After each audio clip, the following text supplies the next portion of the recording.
শ্রাবণ মাসে কিভাবে আপনারা পুজো করলে শিবের কৃপায় আপনাদের জীবন পরিপূর্ণ হবে বা আপনাদের সাংসারিক জীবন সমৃদ্ধিশালী হবে, এই ভিডিওতে আমরা বিস্তারিত আলোচনা করব। এবং বিস্তারিত যাওয়ার আগে আমি আচার্য সোমনাথ শাস্ত্রী, এখন অবধি যারা আমার চ্যানেলকে সাবস্ক্রাইব করেছেন সবাইকে ধন্যবাদ, যারা করেননি প্লিজ আপনারা আমার চ্যানেলটি সাবস্ক্রাইব করে নেবেন। এবার আমরা বিস্তারিত আলোচনা করব। হিন্দু ধর্মে শ্রাবণ মাস অত্যন্ত গুরুত্বপূর্ণ একটি মাস এবং শ্রাবণকে বলা হয় শিবের মাস।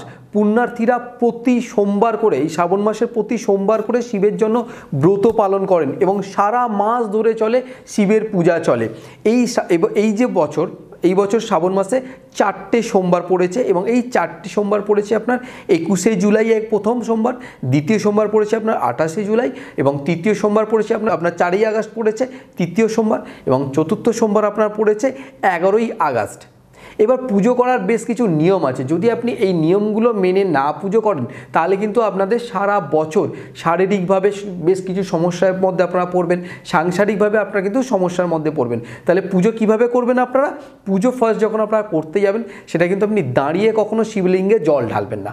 শিবলিঙ্গে কিন্তু যখনই জল ঢালতে যাবেন তখন কিন্তু আপনাকে বসে, হাঁটু মুড়ে বসে আপনার কিন্তু শিবলিঙ্গে জল ঢালতে হবে। এটা হচ্ছে ফার্স্ট, আপনাকে এই নিয়মটা পালন করতে হবে। সেকেন্ড হচ্ছে আপনি শিব ঠাকুর অল্পতেই সন্তুষ্ট, এটা আমরা সবাই জানি। সেখানে আপনার ক্ষমতা অনুযায়ী আপনি শিব ঠাকুরকে আপনি একটা বেলপাতা দিতে পারেন, গঙ্গা জল দিতে পারেন, একটু দুধ দিয়ে আপনি শিবলিঙ্গে দিতে পারেন। এখানে আপনার কোনো অসুবিধা কিন্তু নেই, কিন্তু অবশ্যই আপনারা সাত্ত্বিকভাবে করবেন জিনিসটা, তাতে দেখবেন শিব ঠাকুর বা ভোলে বাবা আপনাদের যথেষ্ট কৃপা করবেন।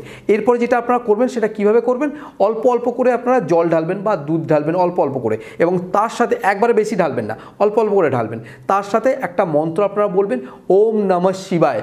এই মন্ত্রটা আপনারা অবশ্যই বলবেন যখন আপনারা জলটা ঢালবেন। এবং তার সাথে কিভাবে কোন দিকে মুখ করে বসবেন আপনারা সব সময় জল ঢালার সময়, এটা শ্রাবণ মাসে হতে পারে বা আপনার বাড়ির অন্য কোনো সময়, মানে প্রতি সোমবার করেই তো আমরা শিবলিঙ্গে জল ঢালি, তো সেদিনও হতে পারে আপনারা উত্তর দিকে মুখ করে কিন্তু শিবলিঙ্গে জল ঢালবেন। এই রকমভাবে যদি আপনারা শিব ঠাকুরকে পুজো করতে পারেন, শ্রাবণ মাসের 4টে সোমবার যদি এইভাবে পুজো করতে পারেন, তাহলে আপনাদের সার্বিকভাবে এবং সাংসারিকভাবে আপনাদের জীবনে উন্নতি হবে এবং সাংসারিকভাবে আপনাদের সংসারে সমৃদ্ধশালী হবে।